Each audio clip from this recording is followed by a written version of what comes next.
ഇന്ന് കേരളത്തിൽ power കട്ടും load ഷെഡിങ്ങും ഇല്ല. UDFന്റെ കാലത്ത് ഇരുട്ടിലേക്ക് ആഴ്ന്നു പോവുകയായിരുന്നു കേരളം. പവർ കട്ടിന്റെയും ലോഡ് ഷെഡിങ്ങിന്റെയും നാടായിരുന്ന കേരളം ഇന്ന് വെളിച്ചത്തിന്റെ യുഗത്തിലേക്ക് പ്രവേശിച്ചു. നമ്മുടെ നാട് 3 ലക്ഷം ചെറുപ്പക്കാർക്കാണ് 10 വർഷത്തിനിടയിൽ PSC വഴി ഗവൺമെന്റ് സർവീസിൽ നിയമനം കിട്ടിയത്. 2016 LDF സർക്കാർ വന്നതിന് ശേഷം കേരളത്തിലെ 3 ലക്ഷം യുവതി യുവാക്കൾ സർക്കാർ ജോലിക്കാരായി മാറി. കേരളത്തിലെ ഈ നിയമനം ഒരു സർവകാല റെക്കോർഡാണ്. ഇന്ത്യയിൽ ആകെ നടക്കുന്ന PSC നിയമനങ്ങളുടെ 60% ഈ കേരളത്തിലാണ്. 62 ലക്ഷം വരുന്ന മലയാളിക്ക് 2000 രൂപ പ്രതിമാസം ക്ഷേമ പെൻഷൻ വീടുകളിൽ എത്തിച്ചു കൊടുക്കുന്നു. ഇന്ത്യയിൽ മറ്റെവിടെയും ഇങ്ങനെയില്ല. കോൺഗ്രസ് ഭരിക്കുന്ന കർണാടകയിലോ BJP ഭരിക്കുന്ന സംസ്ഥാനങ്ങളിലോ ഇങ്ങനെയൊരു ക്ഷേമ പെൻഷൻ ഇല്ല. BJPയുടെയോ കോൺഗ്രസിന്റെയോ കാര്യപരിപാടിയിൽ ഇങ്ങനെയൊന്നില്ല. ഇത് ഇടതുപക്ഷത്തിന്റെ മാത്രം പ്രത്യേകതയാണ്. 35 വയസ്സായാൽ വീട്ടമ്മമാർക്ക് സ്ത്രീ സുരക്ഷാ പെൻഷൻ ഇപ്പോ പ്രാബല്യത്തിൽ വന്നു. അപേക്ഷിച്ചവർക്ക് കഴിഞ്ഞ ദിവസം തുക അക്കൗണ്ടിൽ വന്നു.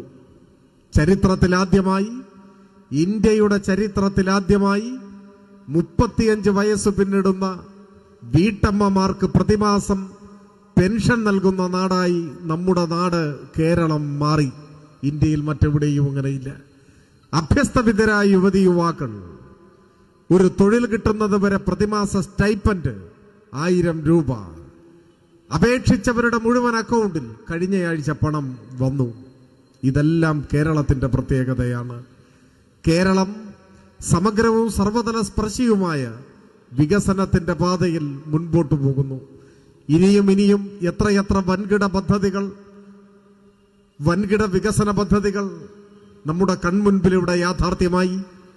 ദേശീയപാത വികസനം, മലയോര ഹൈവേ, തീരദേശപാത, GAIL pipeline, Kochi Edamon power highway, ഇന്ത്യയിലെ ആദ്യത്തെ വാട്ടർ മെട്രോ, ഇന്ത്യയിലെ ആദ്യത്തെ ഡിജിറ്റൽ യൂണിവേഴ്സിറ്റി, ശ്രീനാരായണ ഗുരുവിന്റെ പേരിൽ ഓപ്പൺ സർവകലാശാല, വിഴിഞ്ഞം പോർട്ട്, ഫോൺ, അങ്ങനെ എണ്ണിപ്പറഞ്ഞാൽ തീരാത്തത്ര നേട്ടങ്ങളുടെ നിറവിലാണ് നമ്മൾ എത്തി നിൽക്കുന്നത്.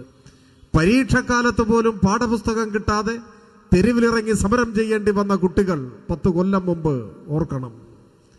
അന്ന് ഇടതുപക്ഷ വിദ്യാർത്ഥി സംഘടനകളിൽപ്പെട്ട ചിലർ സിലബസ് ഒക്കെ സംഘടിപ്പിച്ച് ഫോട്ടോ സ്റ്റാറ്റ് എടുത്ത് അത് തുന്നിക്കെട്ടി കുട്ടികൾക്ക് വിതരണം ചെയ്യാൻ ശ്രമിച്ചു. അതായിരുന്നു അന്നത്തെ കാലം. ഇപ്പോഴോ സ്കൂൾ തുറക്കുന്നതിന് മുൻപ് പുസ്തകങ്ങൾ റെഡി, കുട്ടികളുടെ കയ്യിലെത്തുന്നു. എന്നാൽ ഇക്കൊല്ലം അതിൽ നിന്നും നാം വളർന്നു. സ്കൂൾ പൂട്ടുന്നതിന് മുൻപേ പാഠപുസ്തകം കുട്ടികളുടെ കയ്യിൽ കിട്ടുകയാണ്. ചെറിയ മാറ്റമല്ല കേരളത്തിലുണ്ടായത്. നമ്മുടെ ആശുപത്രികൾ, നമ്മുടെ പള്ളിക്കൂടങ്ങൾ ലോകോത്തരമായി മാറി. ഈ മാറ്റങ്ങൾ എങ്ങനെ സാധിച്ചു? ഇടതുപക്ഷ ഗവൺമെന്റിനെ കൊണ്ട് കേന്ദ്ര സർക്കാരിന്റെ രാഷ്ട്രീയ പകപോക്കലിന് ഇടയിലും കേരളത്തെ തകർക്കാൻ രാഷ്ട്രീയമായ പക കൊണ്ട് കേരളത്തിനെതിരായി ഒരു സാമ്പത്തിക ഉപരോധം കേന്ദ്ര സർക്കാർ പ്രഖ്യാപിച്ചിരിക്കുകയാണ്. ആ സാമ്പത്തിക ഉപരോധത്തിനിടയിലും കേരളത്തെ ഇങ്ങനെ അഭിവൃദ്ധിയിലേക്ക് നയിക്കാൻ ഇടതുപക്ഷത്തിന് കഴിഞ്ഞത് എന്തുകൊണ്ടാണ്? 2 കാരണമാണ്. ഒന്ന്, ഇടതുപക്ഷത്തിന് വ്യക്തമായ ദിശാബോധമുണ്ട്, രാഷ്ട്രീയ കാഴ്ചപ്പാടുണ്ട്. ഈ നാട്ടിലെ സാധാരണക്കാരായ മനുഷ്യരുടെ ജീവിതത്തിൽ അനുഭവേദ്യമായ നേട്ടങ്ങൾ ഉണ്ടാക്കണം. നമ്മുടെ നാട്ടിൽ വികസനത്തിന്റെ പെരുമഴ സൃഷ്ടിക്കണം. നാടിന്റെ വികസനം, ജനങ്ങളുടെ ക്ഷേമം, അതാണ് ഇടതുപക്ഷത്തിന്റെ മുദ്രാവാക്യം. ആ പ്രതിബദ്ധത ഇടതുപക്ഷത്തിനുണ്ട്, നാടിനോടും ജനങ്ങളോടുമുള്ള പ്രതിബദ്ധത.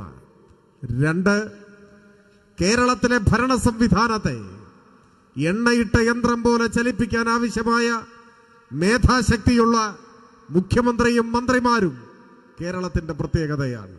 കെട്ടുറപ്പുള്ള ഇടതുപക്ഷ ജനാധിപത്യ മുന്നണി, ആ മുന്നണിയുടെ കൈകളിൽ കേരളത്തിന്റെ ഭരണം സുരക്ഷിതമായിരുന്നു. അതാണ്